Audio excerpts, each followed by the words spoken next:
Bienvenue dans Et en même temps, la série d'épisodes des équilibristes où je vous partage mes réflexions, explorations, découvertes et outils, toujours autour du sujet de l'harmonie pro-perso.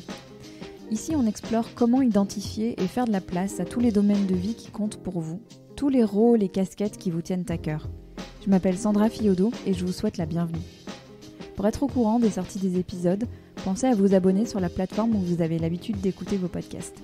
Et si ces épisodes vous plaisent, vous pouvez les partager avec celles et ceux à qui vous voulez du bien et mettre une note et un commentaire sur Apple Podcasts ou Spotify. Pour avoir des nouvelles régulières des équilibristes, la lettre numéro d'équilibriste est là pour ça, avec des ressources et des idées pour aller plus loin dans vos propres explorations. Rendez-vous sur mon site www.leséquilibristes.com. Merci d'être là et place maintenant au sujet du jour. Salut mes équilibristes! J'espère que votre rentrée se passe bien. Cet épisode paraît le 14 septembre, donc on est en plein dans le tourbillon de la rentrée. Normalement, il se tasse un peu, mais c'est une période dense. La semaine dernière, même la semaine d'avant, qui étaient les semaines de rentrée des classes, sur les réseaux sociaux, j'ai été frappée par le nombre de personnes qui disaient « J'en peux plus, déjà, je suis épuisée ». Alors j'espère que c'est pas votre cas, mais si c'est votre cas, il y a de quoi comprendre. C'est une période à la fois hyper anxiogène sur plein de plans, et on va pas rentrer dedans, mais la rentrée, c'est aussi beaucoup de choses à penser. Et il y a de quoi perdre les bénéfices des semaines de vacances en moins d'une semaine. Et je repense souvent par rapport à ça à la vidéo d'Albert Moukébert, qui est psychologue et spécialiste en neurosciences, qui raconte l'hérésie qu'il y a à finalement travailler, vivre à fond la caisse toute l'année pour 3 semaines de vacances l'été. Bref, il y a une réflexion à avoir autour de ça. Je vous mets les liens des articles et des vidéos dans les notes de cet épisode. Mais revenons à nos moutons. J'avais partagé dans une newsletter il y a quelques semaines que ce que j'ai retenu de mes vacances de cet été, c'est que j'ai beaucoup rigolé. J'ai beaucoup ri et je me suis beaucoup amusée. Et quand je me suis demandé, tiens, qu'est-ce que tu as fait pendant les vacances ? Qu'est-ce qui s'est passé pendant les vacances que tu as envie d'avoir dans ton quotidien ? C'est exactement à ça que j'ai pensé. Plus de fun. Je sais pas comment on traduit ça en français. Plus d'amusement, plus de légèreté, plus de joie. Plus de fun. Donc tant qu'on est dans les différences de langue, je voulais vous partager une petite anecdote interculturelle. Alors il se trouve que j'ai grandi aux États-Unis et j'ai eu la chance d'aller à l'école américaine jusqu'au CE2. Et je dis vraiment chance parce que c'était une expérience merveilleuse dont j'adorerais faire un épisode un jour. Mais voilà, c'était vraiment quelque chose de formidable et le retour en France a été très rude. Et le matin, en déposant leurs enfants à l'école, les Américains, et donc mes parents français qui s'étaient très bien intégrés à la culture locale, disaient la chose suivante à leurs enfants. Ils disaient « have fun » ou « enjoy ». Et en France, quand on est rentré, et c'est encore vrai maintenant, ce qu'on dit aux enfants le matin en les déposant à l'école, c'est « sois sage » ou « travaille bien ». Alors le mot « sage », moi, il me donne des boutons. Parce que autant j'ai envie que mes enfants soient respectueux des autres, attentifs aux consignes, aux leçons, concentrés, à l'écoute des autres, à l'écoute de l'instituteur ou de l'institutrice, oui. Mais sage, non. Il y a derrière ce mot une idée d'immobilité, sûrement à cause de sage comme une image, mais ça me déplaît beaucoup. Donc sage, en tout cas pour moi, c'est un mot que j'ai du mal. Et travaille bien, dire à un enfant travaille bien, moi je le remplacerais volontiers par sois curieux, sois curieuse, pose des questions, apprends à te concentrer, trouve du plaisir dans ce que tu fais. Trouve du fun, trouve de la joie. Dans la vie, c'est tellement important. Et je dis trouver, mais on pourrait aussi bien dire chercher. Parce que parfois, ça demande une volonté consciente. Consciente de chercher, de trouver donc du fun, parce que ce qui est là, devant soi, c'est pas spécialement fun.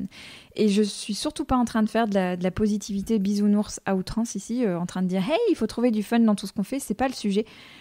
Mais de se dire comment est-ce que dans des choses qui me cassent un peu les pieds, ou qui sont pas spécialement drôles, ou voilà, un peu barbantes, ou même juste neutres, comment est-ce que je peux trouver du fun, injecter du fun, m'amuser ? Cette capacité à chercher le fun, à s'amuser, à se laisser aller à s'amuser, on la perd avec les années et avec les responsabilités et avec tout ce qu'on doit faire, tout ce qui fait partie de la vie d'un adulte. Et non seulement on la perd, mais en plus on vient presque à la trouver suspecte. un adulte qui s'amuse ou qui dit qu'il a envie de s'amuser, qu'il a envie que le fun, que le plaisir fasse partie de ses moteurs, c'est au mieux un peu immature, un peu léger ou irresponsable. Et au pire, un adulte qui s'amuse est suspecté d'être sous l'emprise de substances. Et je fais référence en disant ça au récent scandale absolument immonde qui a touché la première ministre finlandaise Sanna Marin. Eh ben non. Le fun devrait être un ingrédient essentiel de nos vies d'équilibristes, au même titre que le plaisir dont on avait parlé dans un épisode avec Aurélie Levaux, qui a créé Edonie. Mais le plaisir au sens très large. Et j'ai écouté un épisode de podcast absolument formidable à ce sujet. Donc c'est un podcast qui s'appelle The Happiness Lab, qui est mené par Laurie Santos, Dr Laurie Santos, qui est professeure de psychologie à Yale, et qui a ce podcast que je vous recommande vraiment chaudement. Et dans cet épisode, qui s'appelle The Funtervention. C'est un jeu de mots sur intervention. Quand on fait une intervention dans le monde anglo-saxon, c'est quand on déboule dans la vie de quelqu'un pour lui dire attention, il y a un problème, pour l'avertir sur quelque chose. Et là, c'est un jeu de mots avec Funtervention pour dire il y a une espèce de choc. On provoque un choc en disant il faut créer du fun. Donc l'épisode est très sympa et elle y est challengée par l'auteur Catherine Price, qui a écrit un livre qui s'appelle The Power of Fun, How to Feel Alive Again. Donc le pouvoir du fun, le pouvoir de l'amusement, comment se sentir vivant à nouveau. Et Catherine Price définit le fun comme étant à l'intersection de playfulness, donc c'est un mélange de jeu, de légèreté, de la connexion aux autres et du flow. Le flow, c'est cet état dans lequel on est tellement concentré, tellement immergé dans ce qu'on est en train de faire qu'on ne voit pas le temps passer. Donc pourquoi c'est si agréable et si important ?